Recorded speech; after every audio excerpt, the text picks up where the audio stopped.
Good morning, ladies and gentlemen.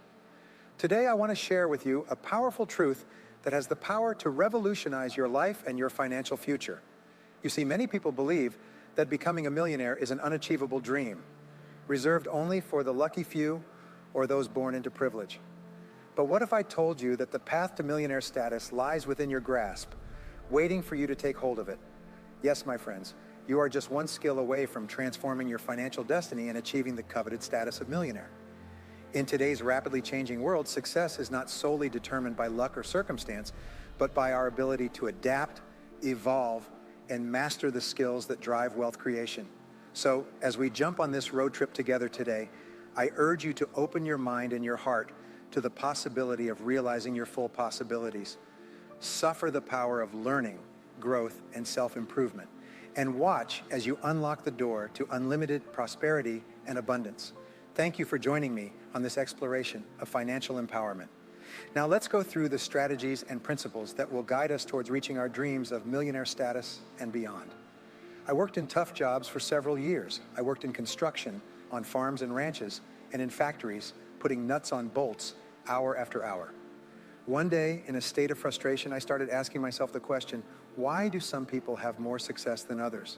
Now in the Bible, there's a line that says, "Seek and you shall find, because everyone who seeks finds, ask and it will be given to you."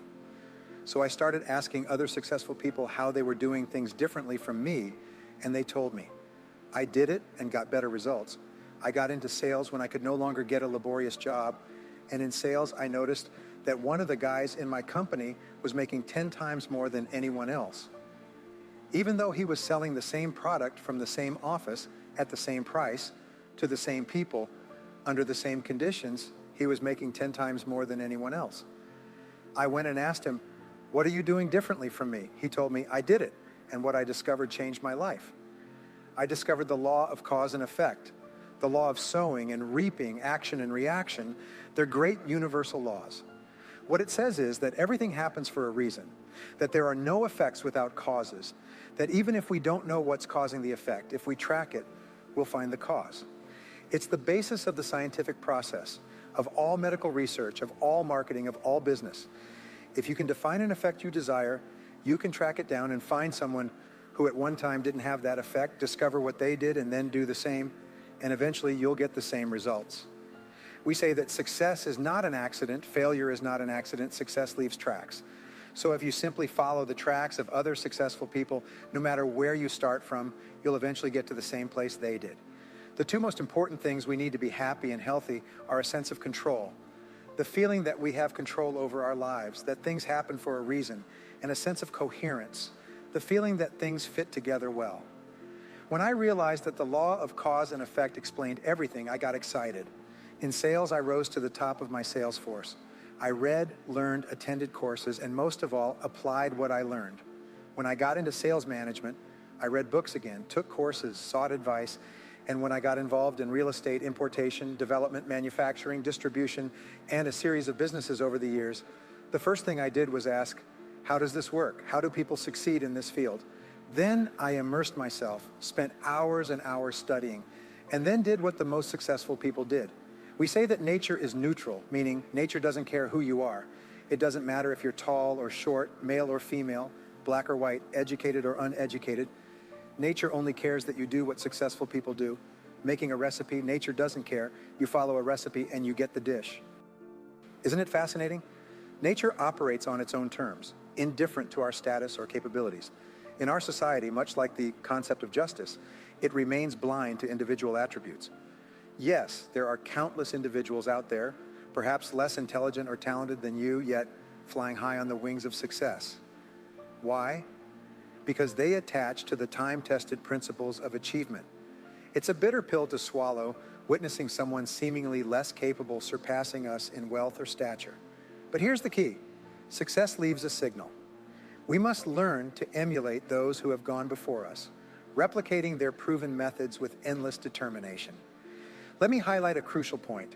In my research on self-made millionaires, I've discovered a common thread. Nothing happens overnight. Success is a journey paved with difficulties and failures, but it's those who keep going, those who refuse to be prevented by initial setbacks, who at last overcome. So I ask you, what do you assume is the average number of trials a person makes before throwing in the towel on a new goal?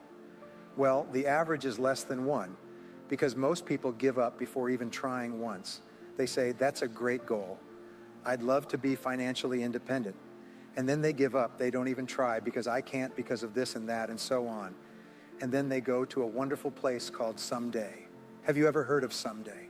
Someday I'll start saving money. Someday I'll get out of debt. Someday I'll lose weight. Someday I'll start a business. Someday I'll take my finances seriously.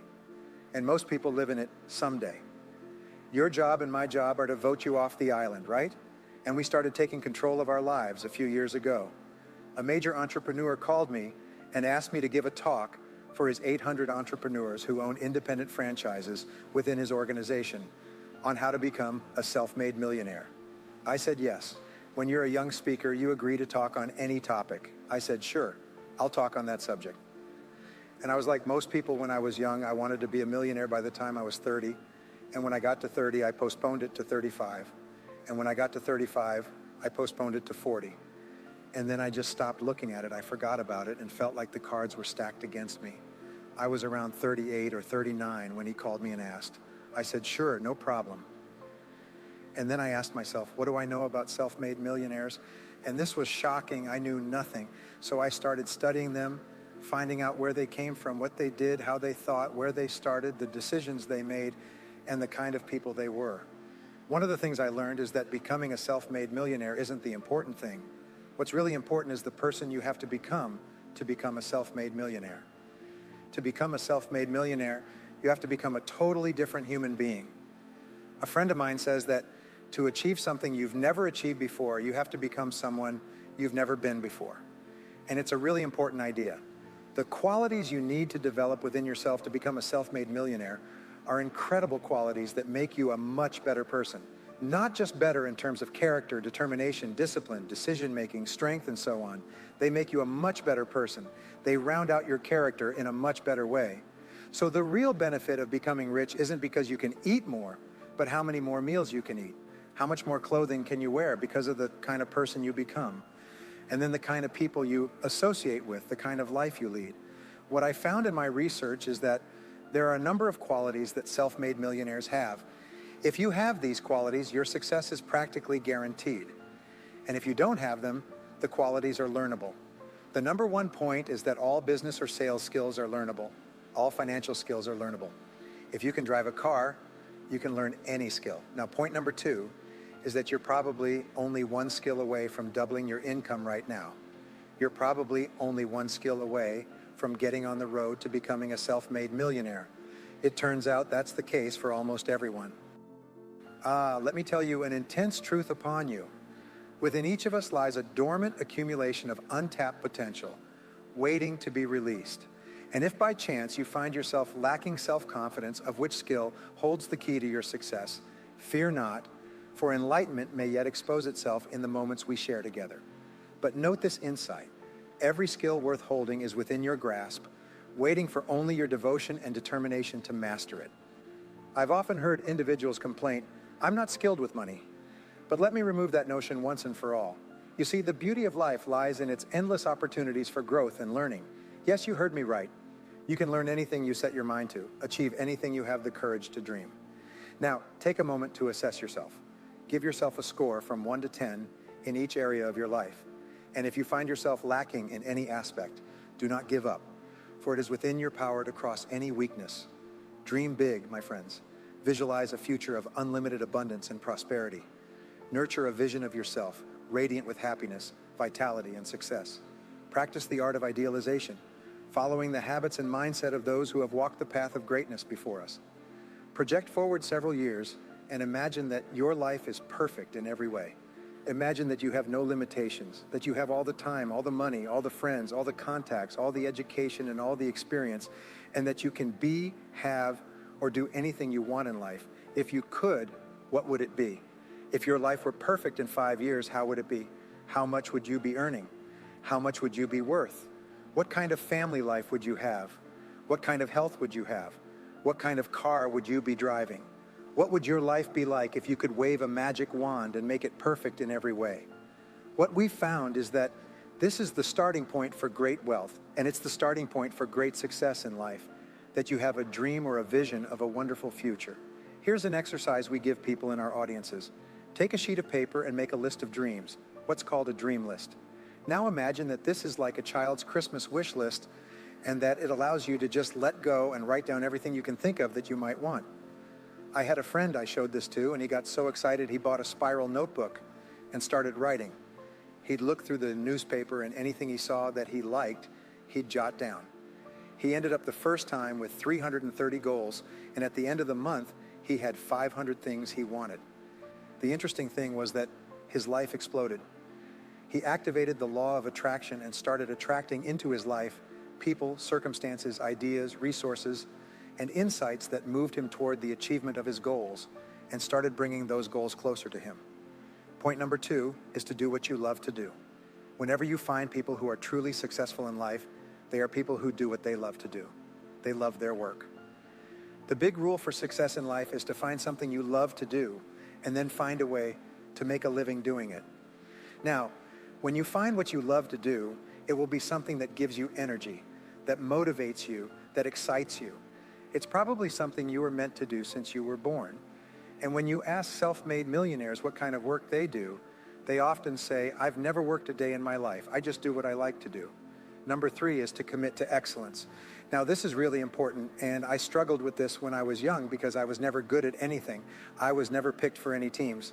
And if I was picked, I was the first person eliminated. I got bad grades in all my classes. I was fired from multiple jobs. I was even fired from a gas station job once. Can you imagine being fired for not being good at pumping gas? They came and said, you're not good at pumping gas. I got fired. I went from job to job, and then I discovered that all successful people are excellent at what they do. You know the old question they asked Willie Sutton, the bank robber, why do you rob banks? He said, because that's where the money is. Well, being in the top 10% is where the money is. So what you have to do is pay any price and make any sacrifice to be in the top 10% in your field. Now here's the good news. If you're doing what you love to do, you'll want to be in the top 10% in your field. If you don't want to be excellent at what you do, it means you're in the wrong field. It just means you're marking time. You're treading water, and there are many people who are in their field and they do their job, and they go home at night and don't think about their job and so on. And this kind of attitude means you have no future. You have a very shaky present. That crunching sound you hear is the ice breaking under your feet. And you have no future because if you're not doing what you love to do and putting your whole heart into it, you're just marking time. But everyone is designed in such a way that there's something you love to do and that you can do well. And the fact that you love it means you probably have the ability to excel at it. So make the decision to be in the top 10%. Let me tell you how it changed my life. Here I was struggling in my late 20s, and I learned this was an eye-opening thought. Everyone who's in the top 10% started at the bottom of the 10%. Everyone who's doing well was once doing poorly. Everyone who's at the top of your field today wasn't even in your field at all and didn't even know it existed. What that means is that if you're willing to pay the price and work hard and make sacrifices, you can. Getting to the top 10%. How long does it take? It doesn't take a week or a month. Most people are really impatient. And to achieve mastery in your field takes 5 to 7 years. You'll say 5 to 7 years? Wow. I'll be 5 to 7 years older before I start enjoying the great rewards. Well, anyway, how much older will you be in 5 to 7 years? Now, here's an important point. You're ready. Time will pass anyway. Time will pass, and in 5 to 7 years will have passed. The only question is, will you be at the top of your field, or will you still be down with the mediocre 80%? And the wonderful thing is that no one is better than you and no one is smarter than you. If someone else is at the top of the field, it means you can be at the top of your field too. Just go to them and find out how they got there because they started from the bottom. It may take longer for some people and less for others, but everyone who steps forward and keeps moving forward eventually gets there, and that's where all the rewards are. Not only that, that's where all the joy in life is. When you're really good at what you do, you feel wonderful about yourself. You're respected and esteemed by everyone around you. You can write your own destiny. You can open any door when you're good at what you do because you wake up in the morning and know you're good. And that's more important than the rewards that come with it. The next key is to develop your unique talents and skills. Every person is designed from childhood with special talents and skills that, if developed to the fullest, will allow you to achieve anything you desire in life. Everyone is genetically structured to be able to do something excellently, enjoy it, do it well, and derive great satisfaction from it. Peter Drucker often asks the question, what are you good at today? What should you be good at? What could you be good at? What will you be good at? And one of the questions we ask is to look back on your life. What has been most responsible for your success so far? What has been most responsible in the past? What have you done? What has given you the best results? Because as we said before, success leaves clues. And if you look back on your past, you will often find indicators that will guide you toward your future. The next key to becoming a self-made millionaire is to see yourself as autonomous. It's seeing that you are autonomous. What we've discovered is that the top 3% of adults in our society see themselves as autonomous. They see themselves in charge of their own lives. When I started my career as a 21-year-old, working as a construction laborer, living in a one-bedroom apartment with no money, taking buses 2 hours each morning to get to work and 2 hours to get back, I still remember it. And I still remember a light bulb going on one night. I was sitting in my little apartment in my little kitchen nook, and suddenly I realized that I was responsible, that I was in charge of my own life, that no one was coming to rescue me. And it was one of the great turning points in my life. So what you find is that all exceptional people are highly responsible individuals. They see themselves as autonomous. Sometimes I'll ask an audience, how many people here are autonomous? And some will raise their hand and others won't. I'll say, now what's the true answer to this question? And the true answer is that everyone is autonomous. The biggest mistake you can make is to think that you work for anyone else but yourself. Even if someone else signs your paycheck for your entire life, the most valuable people in any organization are the ones who treat the company as if it were their own. They see everything that happens as personally affecting them. They are not the 9-to-5ers, the hopeless ones who say, yeah, well, I go to work. When I'm not at work, I don't think about my job. To these people, someone has told them that that's a smart way to think. It's the way losers think. Winners think about their company. And when they're not there, they think about how they can improve it. When something happens in their company, they take it personally because they see themselves as highly responsible. As a result, they get paid more, offered more educational opportunities, promoted faster. And these are the people who eventually, like cream, rise to the top of every organization and industry, the top 3%. As we bring our discussion to a close, I want to leave you with a powerful truth to carry forward. The path to becoming a millionaire is not a shifty imagination, but a visible reality within your reach. You have discovered today that you are just one skill away from opening the doors to wealth, abundance, and financial freedom. But remember, my friends, success is not simply a destination, but a journey of continuous growth and self-improvement. As you enter into your exploration for millionaire status, commit yourself to lifelong learning, relentless persistence, and unwavering determination. Accept challenges as opportunities for growth and never shy away from investing in yourself and your potential. Above all, pursue a mindset of abundance, gratitude, and generosity. True wealth is not measured entirely by the size of your bank account, but by the lives you touch, the contributions you make, and the legacy you leave behind. Thank you for joining me on this tour of discovery and empowerment. Now go forth with confidence, courage, and conviction, knowing that you are equipped with the skills, knowledge, and determination to achieve greatness. See you later, my friends, and may your future be filled with prosperity, abundance, and the realization of your wildest dreams.